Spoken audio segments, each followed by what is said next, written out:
Today, we are undertaking a deep dive into a timeline so long. It just fundamentally resets your understanding of human history. Really does. We're talking about the history and the immense cultural legacy of Aboriginal Australians. Right, who are widely recognized as the world's oldest continuous living culture. Exactly. And when we say oldest continuous living culture, that phrase, Yeah. that has to anchor our entire discussion today. It's the whole story. Our mission isn't just to, list a bunch of facts, but to really try and understand the profound knowledge embedded in that continuity. From their genetic history to spiritual concepts and even, well, innovative environmental technologies. All of it. And the sheer scale of the timeline is the first thing that just stops you in your tracks. I mean, we often talk about a history stretching back at least 50,000 years. Huh. But some archaeological evidence, specifically artifacts found at places like the Majbebe Walk Shelter, suggests human occupation in Australia could go back as far as 65,000 years ago. 65,000. That takes us right to the dawn of the global human story. The ancestors of today's Aboriginal Australians arrived in the supercontinent of Sahul, Which was Australia, New Guinea, and Tasmania all connected. all one giant landmass. Yeah. And they arrived following a single major dispersal wave out of Africa. A wave that began approximately, 72,000 to 75,000 years ago? That initial wave is so crucial because it immediately sets them on this separate, extremely ancient evolutionary path. Okay, let's unpack this timeline of genetic isolation. This is where it gets really fascinating. It really is. So we know they're direct descendants of that eastern dispersal out of Africa. But what's truly astonishing is the timing.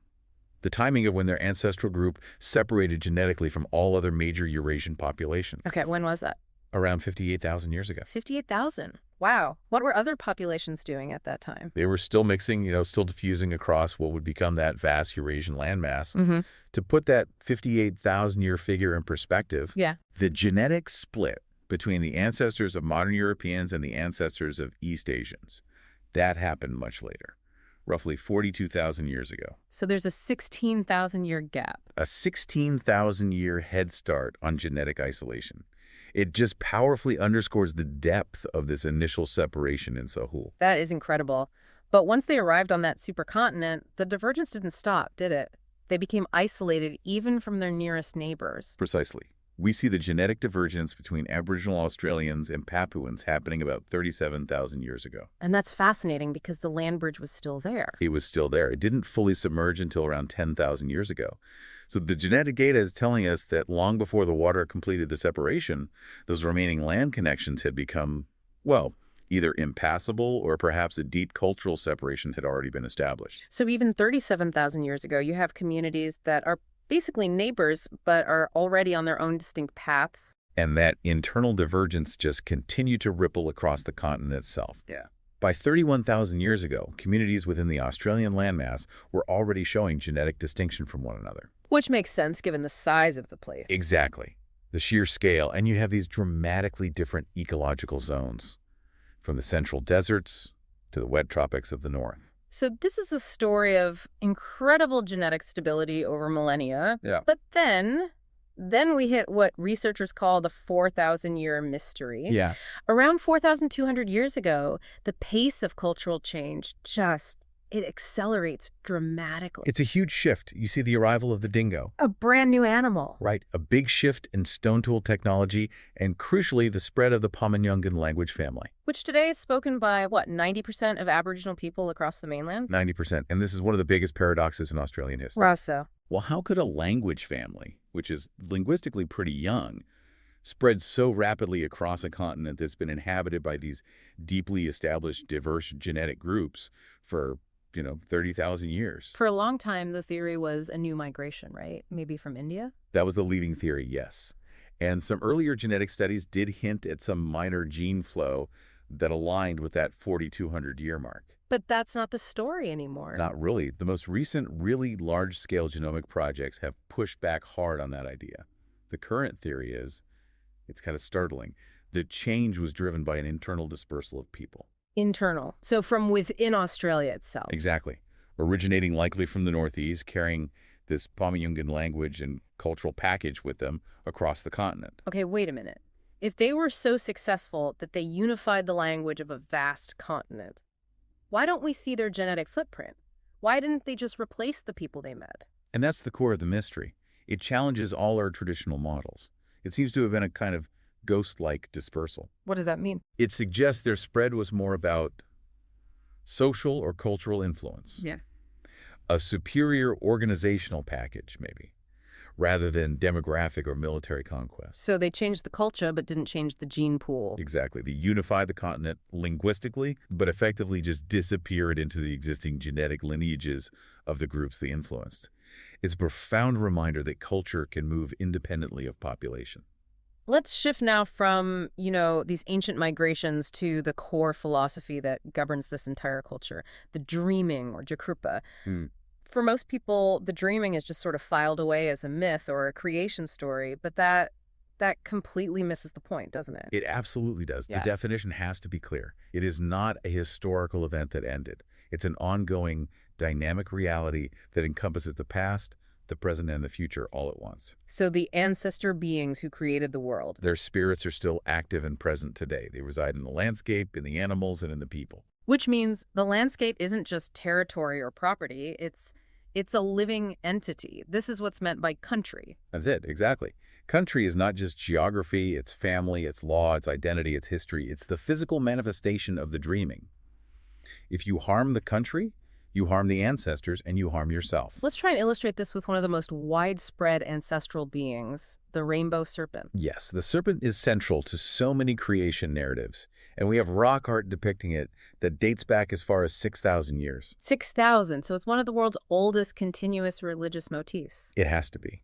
The serpent's movements literally shaped the earth. Its winding tracks became rivers and gorges, and when it awoke, it established the original laws, transforming obedient beings into humans, each with their own specific totem. And that link between a spiritual creation event and assigning a totem, that right there is the blueprint for society. That's the foundation of the kinship system. Yes. The kinship system is where the philosophy of the dreaming becomes practical governance. It is profoundly complex, and it governs everything. Who you can marry. Who you can marry, who you can't even speak to, who owes you help, how resources are managed. It rests on three really sophisticated pillars. Let's start with moiety. Moiety, that's like the biggest social division, right? It divides the entire world, people, sky, trees, animals, into two complementary halves. Like a binary system. Like a binary system, Yeah. or two halves of a battery that need to connect to create power. If you belong to the emu moiety, you must marry someone from the kangaroo moiety. And you can't marry within your own. No, because they're considered your siblings. You're obligated to provide them with mutual support your entire life. It ensures every single person is interdependent. That's genius. It's a built-in societal safety net. Then you have totems. Every person has at least four, a personal one, family, clan, and nation. And your totem links you to a specific part of the physical universe. An animal, a tree. A water source, an animal, exactly. Yeah. And this is where ecological responsibility gets encoded into law. If your clan's totem is the kangaroo, you are spiritually responsible for that animal and its habitat. So if everyone is carrying four of these sacred responsibilities, you've got this decentralized, community-wide conservation written right into your identity. You've got it. It's a highly functional, sustainable management system. And the third pillar is skin names. Skin names. They operate like sequential, non-hereditary surnames that cycle through generations, defining your roles and obligations. And this includes things like the avoidance relationships. Precisely. The most common one is between a mother-in-law and a son-in-law. They have to maintain social and physical distance.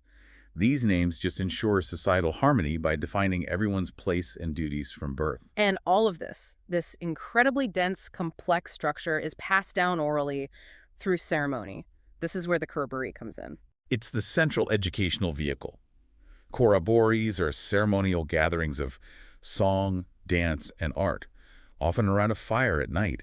They aren't performances, they're sacred educational events to transmit the law, the language, and the history. This deep cultural understanding then extends directly into, practical genius, especially in managing the environment. We have to talk about fire. Fire stick farming or cultural burning. And this is so much more than just burning off dry grass, isn't it? Oh, it's thousands of years of applied science. Cultural burning involves these low-intensity, controlled, seasonal burns.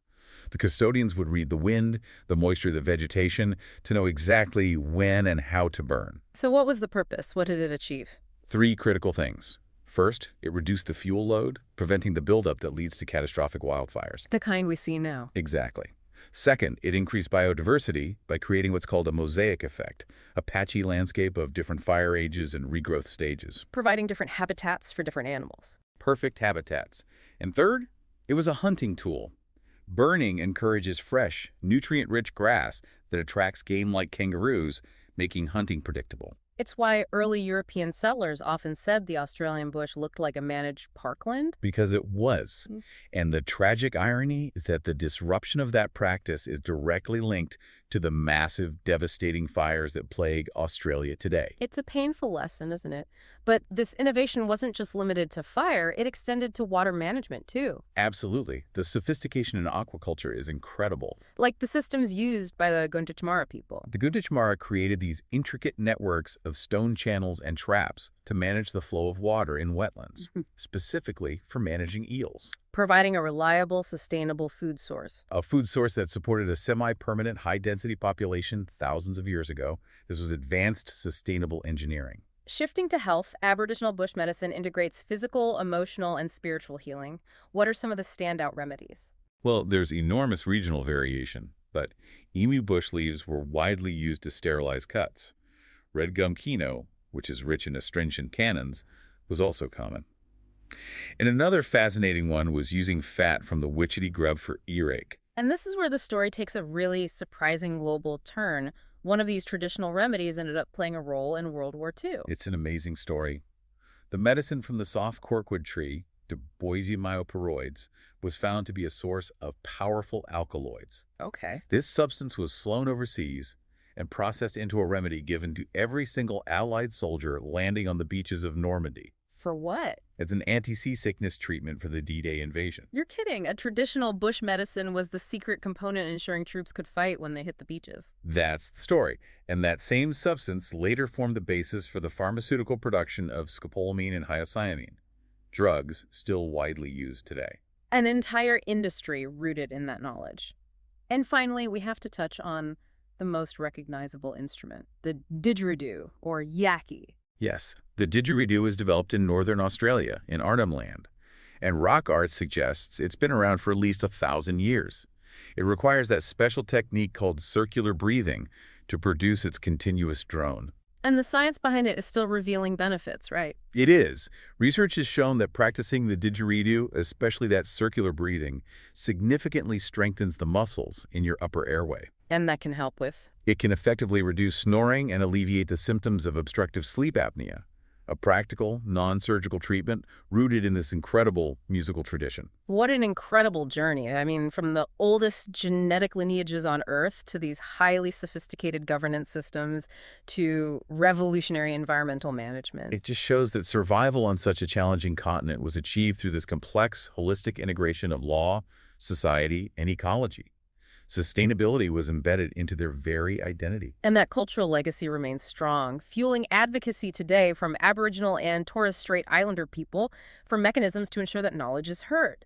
Yes, a prominent example of that is the call for the proposed First Nations voice to Parliament. For anyone unfamiliar, the goal is to establish an advisory body of Aboriginal and Torres Strait Islander people, put it in the Constitution so they can formally advise the government on laws and policies that relate to them. That recognition and the formalized ability to provide input is seen as vital. It acknowledges their special place in Australian history and ensures that governments can't just easily disregard this deep, continuous, 65,000-year knowledge base. I want to leave you with one final thought that it sort of underpins this whole discussion. We mentioned that Aboriginal communities today show strong genetic continuity with people living in the same regions their ancestors inhabited 30 or 40,000 years ago. Just think about what that means in human terms. An unbroken connection. Yeah. What does it mean for people to have an unbroken physical, spiritual, and legal relationship with the same piece of land, the same country, for that kind of astronomical time? This level of continuous occupation and custodianship, it's almost unparalleled anywhere else on Earth. It is the literal definition of timeless cultural wisdom.